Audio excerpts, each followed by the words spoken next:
میرا آج کا جو موضوع ہے وہ ہے نماز کی اہمیت۔ قرآن پاک میں رب تعالیٰ نے ارشاد فرمایا وَأَقِیمُوا الصَّلَاۃَ، تم نماز قائم کرو۔ میرے اور آپ کے آقا صلی اللہ علیہ وآلہ وسلم نے ارشاد فرمایا کہ ان اول ما یحاسب بہ العبد یوم القیامت صلاتہ، بے شک قیامت کے دن بندے سے سب سے پہلے جس چیز کا حساب ہوگا وہ نماز ہے، کہ بندے سے نماز کا حساب لیا جائے گا۔ سب سے پہلے سبھی چیزیں بعد میں ہیں، نماز کا حساب پہلے ہے کہ روز محشر جان گداش بود اولی پرسش، نماز بود۔ آپ فرماتے ہیں کہ قیامت کا جب دن ہوگا تو یہ دنیا فانی ہے، سبھی کچھ فنا ہو جانا ہے، ختم ہو جانا ہے۔ جب قیامت کا دن ہوگا ذرے ذرے کا حساب لیا جائے گا، یہ بھی پوچھا جائے گا جوانی کہاں گزاری، سبھی معاملات ہوں گے، سبھی سوال و جواب ہوں گے، لیکن سب سے پہلے جو سوال ہوگا جس کے بارے میں حساب لیا جائے گا، جو سب سے پہلے جس کے بارے میں پوچھا جائے گا تو اس کے بارے میں آپ فرماتے ہیں کہ روز محشر جان گداش بود اولی پرسش نماز بود۔ سب سے پہلے نماز کا سوال ہوگا، اور نماز اتنی فضیلت والی ہے اور اتنی اہم ہے کہ آدمی پر حج پوری زندگی میں ایک مرتبہ فرض ہے، صاحب استطاعت پر ایک مرتبہ فرض ہے، اور زکوٰۃ سال بھر میں صاحب نصاب پر ایک مرتبہ فرض ہے۔ یہ اور روزے 11 مہینوں کے بعد ایک مہینہ آتا ہے جب روزے رکھنے ہوتے ہیں۔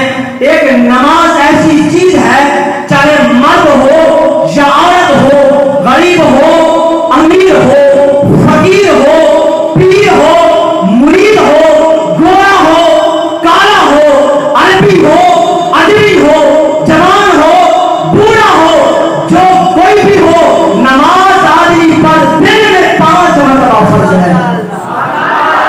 اور جس کی ایک نماز فوت ہو جاتی ہے اس کے بارے میں میرے اور آپ کے آقا صلی اللہ علیہ وآلہ وسلم کیا ارشاد فرماتے ہیں؟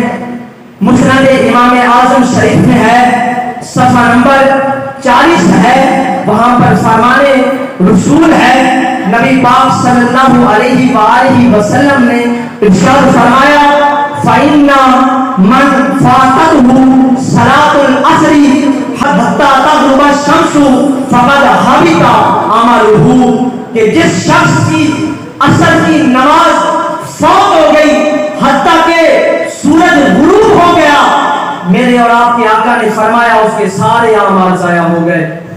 اے مسلمانوں سوچو، ہم غور کریں، حضور فرماتے ہیں جس کی ایک نماز اگر قضا ہو گئی، فوت ہو گئی، عصر کی نماز نہ پڑھ سکا، وقت چلا گیا اور کوئی مجبوری بھی نہیں تھی، بلا وجہ نماز چھوڑ دی، فرمایا فقد حبط عملہ، اس کے سارے اعمال ضائع ہو گئے۔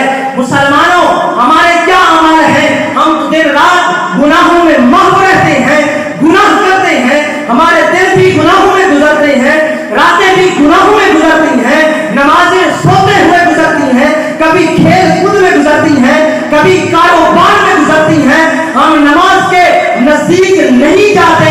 ایک سجدہ جسے تو گرا سمجھتا ہے دیتا ہے آدمی کو 1000 سجدوں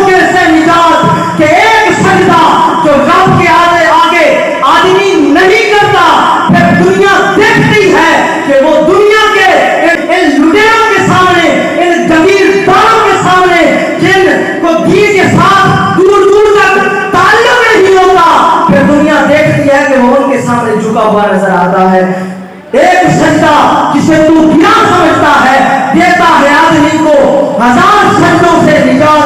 اور آگے میرے اور آپ کے آقا صلی اللہ علیہ وآلہ وسلم نے اسی 40 صفحہ نمبر پر ارشاد فرمایا قال رسول اللہ صلی اللہ علیہ وآلہ وسلم من فاتته صلاۃ العصر فکأنما وطئ اہلہ ومالہ.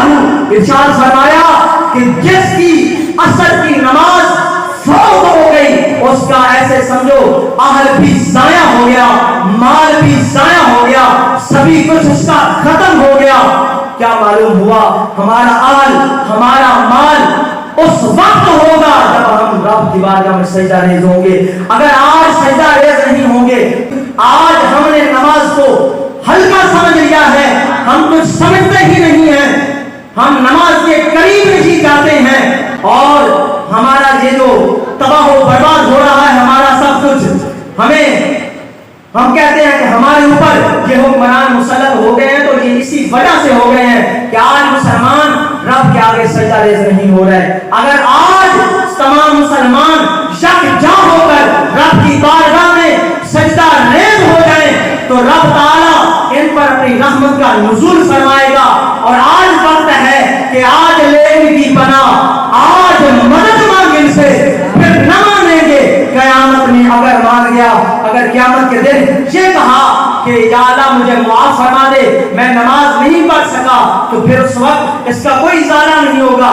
آج لے ان کی پناہ, آؤ آج مل کر ایک سجدہ کریں, رب کی بارگاہ میں سجدہ ریز ہو جائیں, اور آج یہ عہد کریں اور اپنے دل کے ساتھ عہد کریں کہ آج کے بعد کبھی بھی ہم نماز نہیں چھوڑیں گے. انشاءاللہ کبھی ہم نماز نہیں چھوڑیں گے. دعا ہے کہ اللہ تبارک و تعالی ہم سب کو پنجگانہ بجماعت نماز پڑھنے کی توفیق عطا فرمائے. آمین. وما علینا الا البلاغ المبین.